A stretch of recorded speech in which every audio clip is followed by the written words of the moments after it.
Welcome to Matters Financial and Geopolitical from the Frontier. Thank you for stopping by. Let me just confirm that oil has staged a 30% rally in the last 3 weeks. Let's have a look at this tweet pic that Jamie McGeever posted. I think it's a big sell now, in point of fact, or within $1 of the optimal level.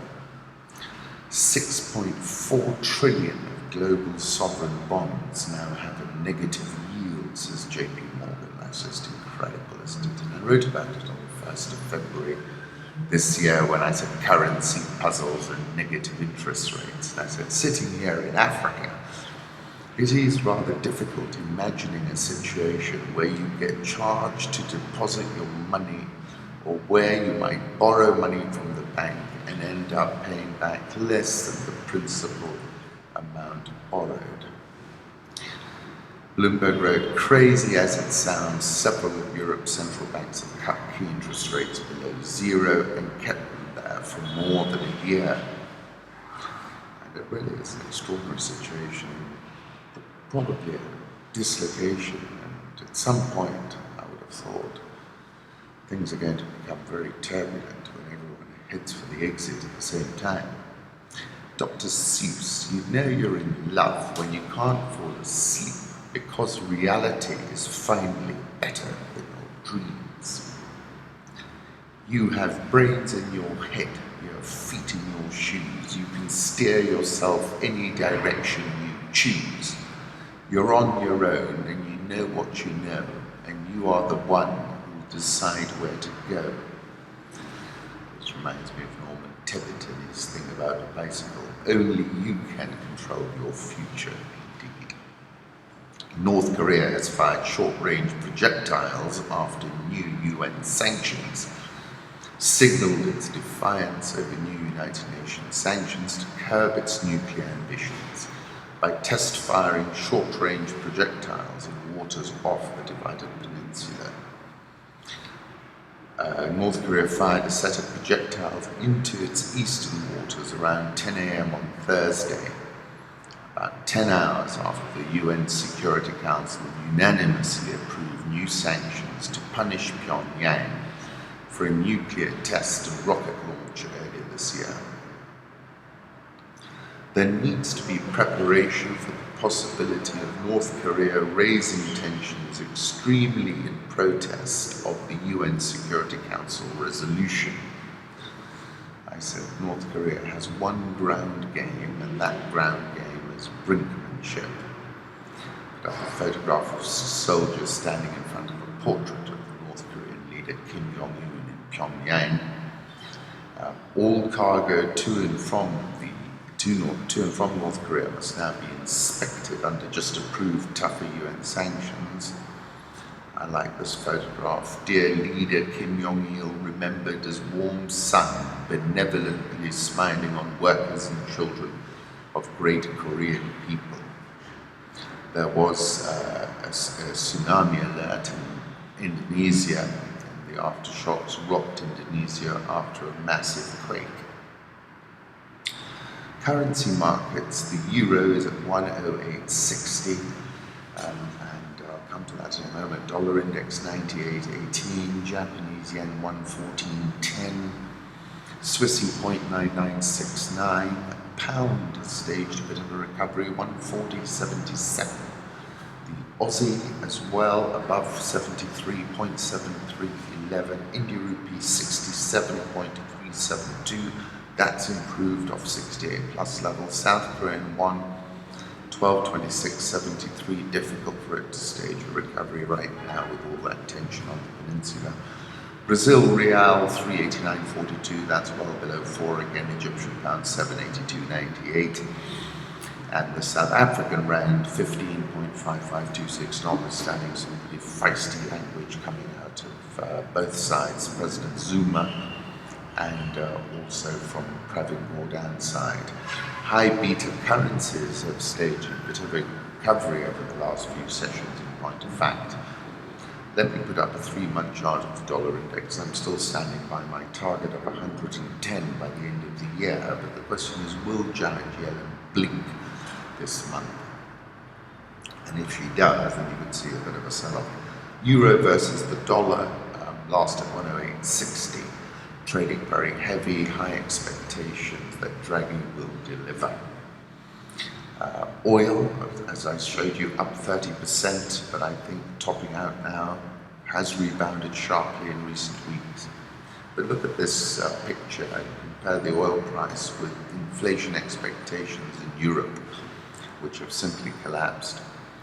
Gold, last trading 12.40.50, very firm of late, and in part, it's not just general market turbulence, but it's also about the fact that so many assets now pay a negative rate. Gold, of course, you don't get paid interest, but zero is better than a negative rate. Crude oil, US crude is last trading at $35.14. I think 35.50, 36 repels this advance, but let's see how things pan out. Turkey's Erdogan offers to help West Africa fight terrorism. Turkey has a vast experience in combating terrorism, and we understand those countries suffering at the hands of terrorism best, he said, citing recent attacks by Islamic militants in Mali and Burkina Faso. The only issue is Erdogan's terrorists are oftentimes other people's freedom fighters. Put up a photo of Recep Erdogan as well. President Museveni tweeted, "We discussed plans to build a 1,120-kilometer oil pipeline between Tanzania and Uganda, which is expected to employ 1,500 people." And obviously this line is running, it's either that line or it's the Kenyan line. Uganda and Tanzania are planning to build a pipeline from Ugandan oil fields to the Tanzanian coast in a move that could strike a blow to Kenyan pipeline plans. France's Total, is one of the firms developing Uganda's fields, had raised security concerns about the Kenyan route. A Kenyan pipeline could run near Somalia, from where militants have launched attacks on Kenya. And that's a bit of a blow for Lapset in particular. Côte d'Ivoire revealed as the top prospect for investors in Africa. Kenya and Tanzania were second and third. I fortunately wrote about that and said, the soft commodities are the positive outliers at the moment, which is a big turnaround. Ethiopian Airlines and Rwanda Air have crafted a new alliance. What are these African developmental states up to? This is about the air tie-up between Ethiopia and Rwanda Air, saying it's intriguing. Apparently the Rwandans went to Ethiopia, went to the airline and informed them that they'd selected them as their strategic partner, which is very Rwandan if you know what they're like. Rwanda Air has been seeking a minority shareholder to anchor its growth. And have a look at this photograph. Ghana Vice President Kwesi Amisa Arthur, Ethiopian Prime Minister Desalegn, President Kagame, Mrs. Janet Kagame, and finally Azeb Mesfin Haile, who was Melis's wife, the former Ethiopian First Lady, and was considered extremely powerful. Rand Daily Mail tweeted, "Gordhan, I will not resign. I have a job to do." And I'll take you back to the fact that 2 days before South Africa's Finance Minister Pravin Gordhan presented his budget last Wednesday, Zuma described Van Rooyen as the most qualified finance minister his administration has had. In this photograph, Pravin Gordhan is sitting beside Jacob Zuma before delivering his 2016 budget speech to Parliament in Cape Town. Zuma's office describes suggestions that he dismiss Moyane, who seems to be in the crosshairs of this fight between Zuma and Gordhan, as unhelpful, while calling reports that the President and Gordhan are at war a fabrication. When you've got to say that, it normally means that's exactly what it is. South African all shares popped into positive territory and it's plus 0.54% this year. Dollar Rand, as I said, more about high beta rallying than anything about the Rand, because given what I just described, challenges remain very evident in South Africa. So I think it's got caught up in £3, the Aussie dollar, Canadian dollar. Egyptian EGX 30 down 13.27% year to date. Nigerian all share had a strong session yesterday, up 2.25%, but it's still down 11.33% this year. Ghana Stock Exchange Composite Index down 1.21%. Possible debris from Malaysia flight MH370 found near Mozambique. Discovery of the 1-meter metal fragment on a beach in Mozambique shows investigators are correct to focus their search area for MH370 in the southern Indian Ocean. If you're a conspiracy theorist, you'd think that's exactly one of the places you'd let it pop up, because it's 2,000 miles of beach, deserted beach, and I've visited, it's very beautiful. The discovery of a second piece in the same general area as the first tends to confirm that searchers are looking for the plane in the right place, an arc from the west of Australia curving towards the South Pole. Have a look at this photograph of local ecological association members and volunteers carrying debris found on France's Reunion Island last August. Base Titanium Base Resources is making an equity cash call of 730 million shillings. A company plans to raise Aussie $10 million from the sale of discounted shares to existing shareholders in the ratio 1 share for every 3 held. To provide continuity and certainty of funding and allow progression of the strategic plan on a timeline to capitalise on the window of opportunity, additional funding at the corporate level is required. It's offering 1 share for every 3.35 held at 6 Aussie cents a share. Put up a photograph of Baobab's tree special mining lease on their property. We've had a lot of results coming out, so let me start with CFC Stanbic, which reported full year profit before tax declined 4.426%. Let me talk through what I found interesting. Loans and advances to customers expanded 26.631%. That's a meaningful number. Total assets up 15.167%. Credit impairment up 29.095%. Profit before tax down 4.426%. But then a bigger tax bill, and that saw profit for the year decline after tax to minus 13.733%. Then they had a big foreign currency translation difference for foreign operations. I think that's basically taken a hit, I think, in South Sudan. The quantum of this foreign currency translation difference was £1 billion. Earnings per share declined 13.7%. Final dividend is 5 shillings and 40 cents, making an unchanged total dividend payout of 6 shillings and 15 cents. So half of the earnings per share. Cash and cash equivalents as at 31st December, a big 39.58 billion shillings. From their tweets, they held a press briefing. Unfavourable business conditions in South Sudan and decreasing trading income affected our 2015 performance.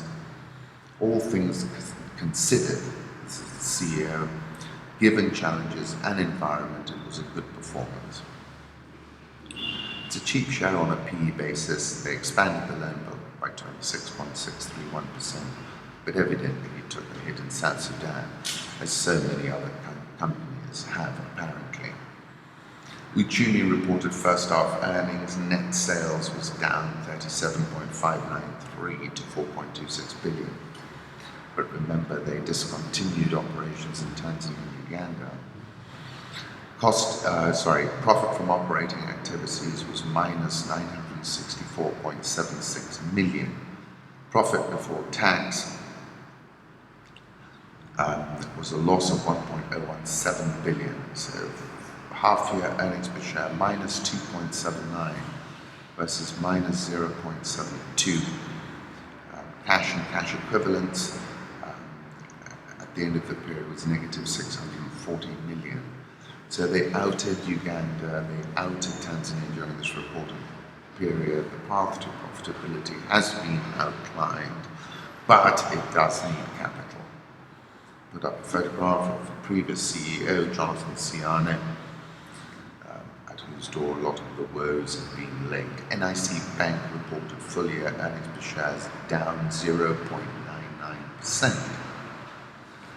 Loans and advances up 13.688%. Loan provisions were up substantially, up 420% to 1.65 billion. Profit after tax up 8.95%. EPS down 0.99%. Final dividend 1 shilling a share. Home market accounts for 97.9% of its net profit. Big jump in net non-performing loans. Go to the link on the website. And also I think Tier 2 banks got crimped because of the big surge in interest rates in Q3, Q4, the deposit flight to quality and all of that we saw. Kenya shilling is at 101.349, which is a 6-month high. I wrote about the shilling when I called it the Teflon shilling. Take a look at that article if you're interested. The Nairobi all-share rallied 1.35% yesterday, big rally. Down 1.37% year-to-date at a 7-week closing high. NSE 20 bounced 1.26% yesterday. It's at a 7-week high as well. Africa have contracted an Egyptian firm to build a 3 billion shilling sports complex at Migara, where I went yesterday, and I'll put up some photographs. Wadi Degla, they want them to build and manage a 3 billion sports complex. And clearly this is an interesting market, and I got some insights. Wadi Degla, Christian Coptics from Egypt, who've obviously done this elsewhere, teaming up with like Arsenal. Very clever. Dr. Wario, the cabinet secretary, was there. He called this investment a game changer. It's really all about the sport economy. And the chairman, Father Sammy, made a very passionate speech, I must say. Have a look at these images, which have been featured in The Guardian. Tahir chose not to name or identify his subjects. He says he prefers them to remain anonymous. Right, and I'll just put one image up. Once again, thank you for stopping by.